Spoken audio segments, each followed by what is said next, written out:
Bienvenidos a esta nueva entrevista, nueva conversación en Litoral Press TV. Hoy vamos a hablar de una de las características más arraigadas de los chilenos, esa característica que tenemos de ser un pueblo que lucha muchas veces, ¿cierto?, contra la adversidad, pero vamos a descubrir de dónde viene esta característica.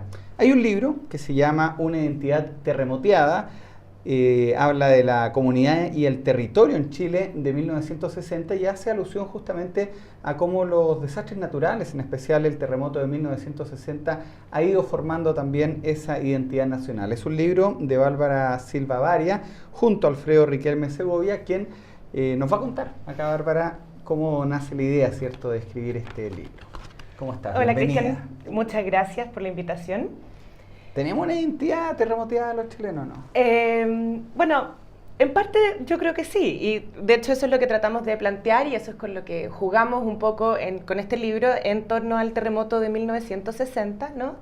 Y como a los seres humanos por alguna razón nos gustan mucho los rankings, ese terremoto está, digamos, situado como el más intenso desde que existen registros sismográficos, lógicamente. 9,5 en la escala de Richter. 9,5 Richter, Ese así es. 22 de mayo de 1960, Sí. Gobierno de Alessandri, un Chile en medio de una guerra fría.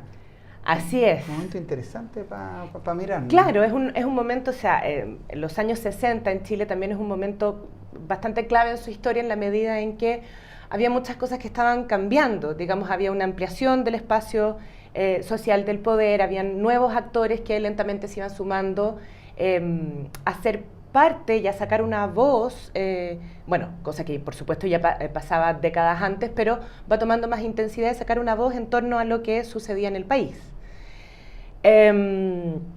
Y este terremoto, de alguna manera, digamos, por supuesto no cambia la historia, pero sí marca un punto en que nos sirve como un espejo para poder ver qué es lo que estaba pasando en ese momento en distintas dimensiones. En 1960 también Chile estaba celebrando el sesquicentenario. Una palabra difícil de digerir, pero era básicamente la celebración de los 150 años de vida independiente. Exactamente. Bueno, y de hecho ese fue nuestro punto de partida para esta investigación. Un poco viendo, ¿no?, observando lo que estaba pasando en torno al bicentenario para el 2010 y en base a algunos trabajos previos que habíamos hecho en torno al centenario, dijimos, bueno, ¿qué pasó con los 150 años? Como que no existen. Descubrimos ahí que tenía este nombre, digámoslo, horroroso, de sesquicentenario. Y de hecho, bueno, en la misma época burlaban un poco llamar a la conmemoración de los 150 años con esta palabra como lejana, rugosa, ¿no? Que no se entendía mucho. Y esa fue nuestra intención inicial, pero sin quererlo, digamos, el terremoto empezó a tomar cada vez más relevancia. Y aparecía en todas las fuentes, en todos los registros. Bueno, también, digamos, el terremoto fue en mayo, esta celebración supuestamente iba a ocurrir en septiembre. Entonces también muchos de los fondos que había destinado para aquella conmemoración se reubicaron, ¿no?, y se destinaron a la reconstrucción del terremoto. Sí hubo una conmemoración de esos 150 años, pero, digamos, de otro tono, de otra manera de cómo había sido el centenario o como de nosotros mismos vimos el bicentenario. Hay un lado interesante para los que siguen la historia de Chile, ¿cierto? Tú has escrito otros libros, podemos hablar más rato también de los 100 días de la historia de Chile, un libro que le fue muy bien. En 1960 estaba Alessandri y Alessandri tenía una característica bien especial, era bien austero.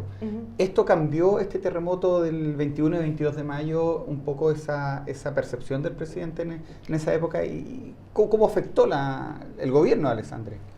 Yo diría que más bien lo reforzó. Digamos, como esto no fue un terremoto, sino que fueron dos.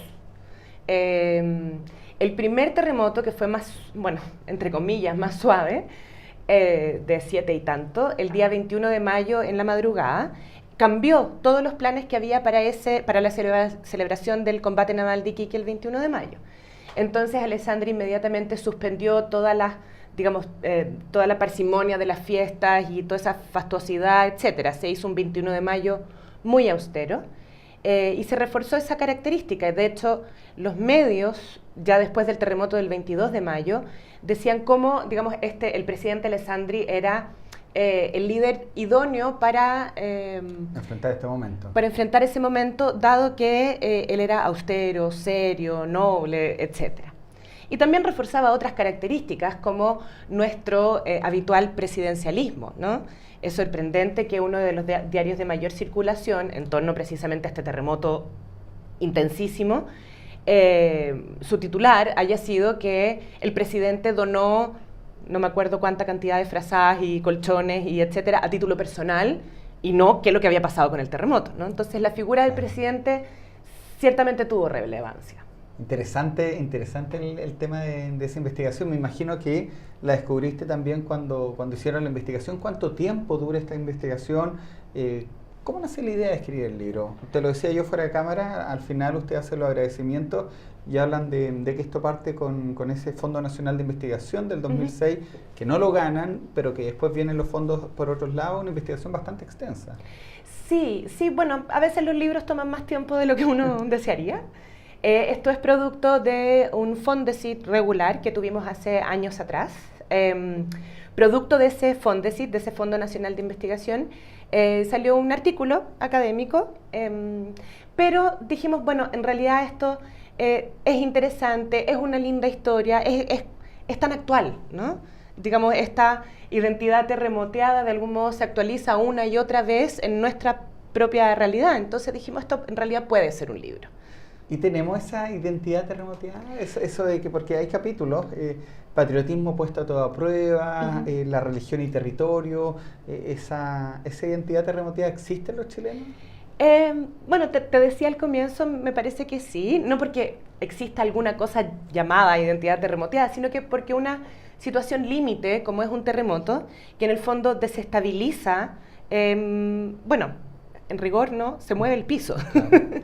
Y así como desestabiliza geológicamente ese lugar desde donde se levanta la sociedad chilena, también la desestabiliza en términos sociales. Y se vuelven a pensar una serie de cosas, ¿no? Cómo funcionan nuestras instituciones, ¿están los políticos haciéndose cargo de esa emergencia del terremoto o no? Digamos, ¿en qué medida se suspenden o se ponen en pausa esas diferencias políticas por una necesidad mayor, como es la reconstrucción luego de un terremoto, y cómo vuelven a surgir luego esas diferencias políticas, etcétera, ¿no? Entonces, de ahí que jugamos con esta identidad terremoteada, para ver cómo el terremoto de alguna manera nos muestra maneras de cómo somos, cómo nos relacionamos con nuestra geografía, con nuestras instituciones, con nuestra política, etcétera. Y ese origen de esa estirpe, de ese imaginario que tiene el país, de que nos levantamos de la adversidad, de que acá pueden haber terremotos, tsunamis, pero los chilenos, viene todo un poco, tiene su... Exactamente, es un momento Lo que decías tú, Bárbara, le encanta ponernos... Acá en Chile se vivió el terremoto de 9,5. Dentro de todo eso nos hace sentirnos orgullosos. Claro, y en el fondo, como te decía, una situación límite no es que invente, pero sí pone en evidencia contradicciones de la sociedad, ¿no? Que Chile es un pueblo solidario, pero que los saqueos, ¿no? Entonces, y todo eso no es nuevo, no ocurrió por primera vez para el 2010, sino que eso viene de mucho tiempo atrás. Incluso antes del terremoto del 60, ¿no? Me parece que era Gabriela Mistral la que decía que Chile vive como en el mito de Sísifo, ¿no? Que levanta una y otra vez la piedra. Eso con ocasión del terremoto anterior, del 39. Mira.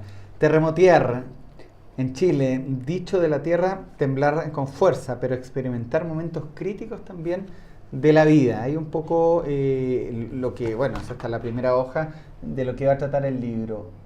¿Han hecho presentación? ¿Van a presentarlo?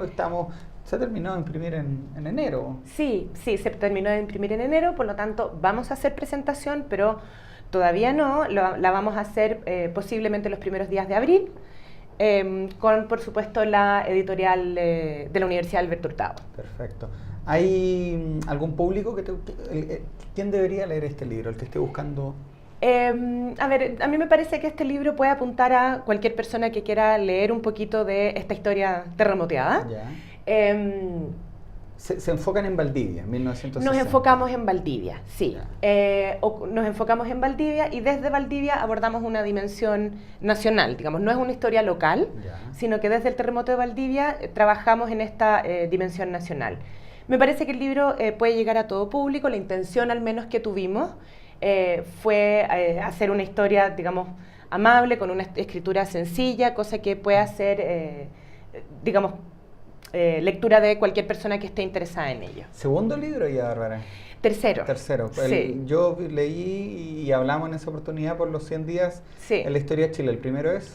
Identidad y Nación. Ah, identidades, siempre con el tema de... Y ahí precisamente había trabajado el centenario y el bicentenario, ¿no? Ah, perfecto. Por eso ahora te enfocas en el sesquicentenario. En el sesquicentenario. ¿Cómo le fue a los 100 días la historia de Chile?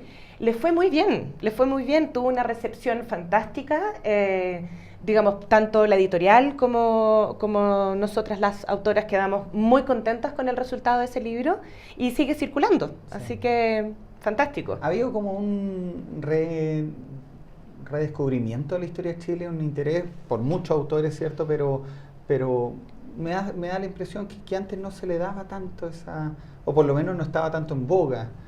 Toda la discusión que hubo hace poco por si el 12 de febrero era el bicentenario, no el primero, el 18.